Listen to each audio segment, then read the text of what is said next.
Good morning, Stewart's Chapel. Brother Don here and Don Counts, and we're at the Drock's home place, the Bear Wallow Farm, or something borrowed wedding and event planning area. And we appreciate them letting us be here today for Friday's devotion. We're still looking at the call to seize the moment. I want to take you over to Ephesians chapter 6, verse 18. Paul has just written about the putting on the full armor of God, and he begins to talk about prayer in verse 18. Now, I want to go down through verse 20.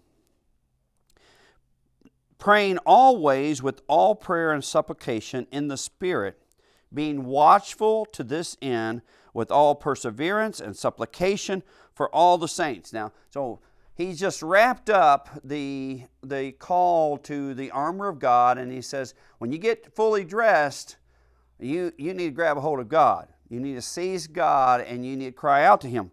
Now, he's going to seize the moment. Now, Paul does this in Ephesians and in Colossians. Now, look what the next words, and for me. That's what the next words are. And for me. That utterance may be given to me, that I may open my mouth boldly to make known the mystery of the gospel, for which I am an ambassador in chains, that in it I may speak boldly as I ought to speak. Now, see, Paul's in prison. He's in prison when he's writing this. And God calls him by the Holy Spirit to write this incredible letter to the church of Ephesus. And he's coming towards the end of this letter to Ephesus, and he says, when you get fully dressed, you need to seize hold of God. You need to come to Him with all perseverance, with all supplication, and you just need to cry out to Him. And then he grabs a hold of it for them. He says, hey, and by the way, while you're there grabbing hold of God, you say a prayer for me.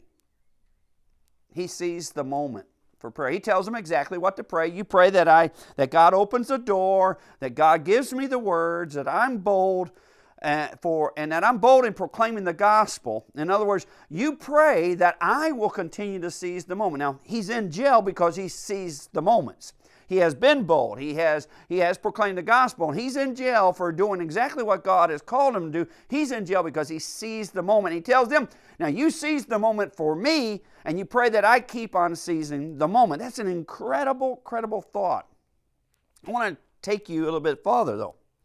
You see, when Paul's in jail, Paul has a habit of seizing the moment.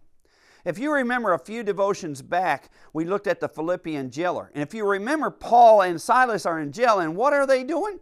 They're singing hymns. They're singing praises. They're singing to God while they're in chains and stocks in this prison. And they're not like our prison. There's no TV. There's no exercise room. There's not a vending machine anywhere. I mean, they're singing. He seized the moment. Well, when the earthquake comes and God opens the doors and the prison guard gets ready to take his life, Paul seizes the moment again. And he witnesses to the Philippian jailer. His whole house is saved. And Paul seizes the moment. Well, that's not the only place. Paul's in jail, and all of a sudden he's in jail with an escaped slave named Onesimus. An escaped slave named Onesimus. Now, when Onesimus came to jail, he wasn't a Christian. But Paul seized the moment with Onesimus. He shares the gospel with him. Onesimus becomes a believer, and it ends up that Paul knows the owner, the master of Onesimus, and he knows that the owner is a Christian.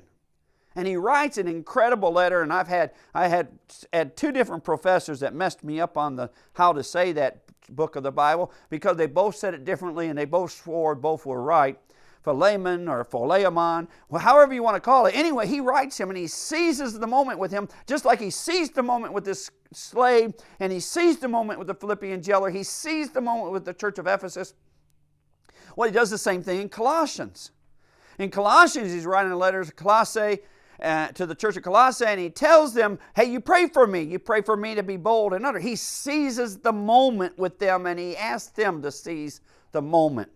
Paul seizes the moment in prayer. He asks other believers to seize the moment in prayer. He seizes the moment in proclamation of the gospel, and he expects others to seize the moment in proclamation of the gospel. Soon he will go before the Emperor Nero. And what do you think he did? The same thing he always done.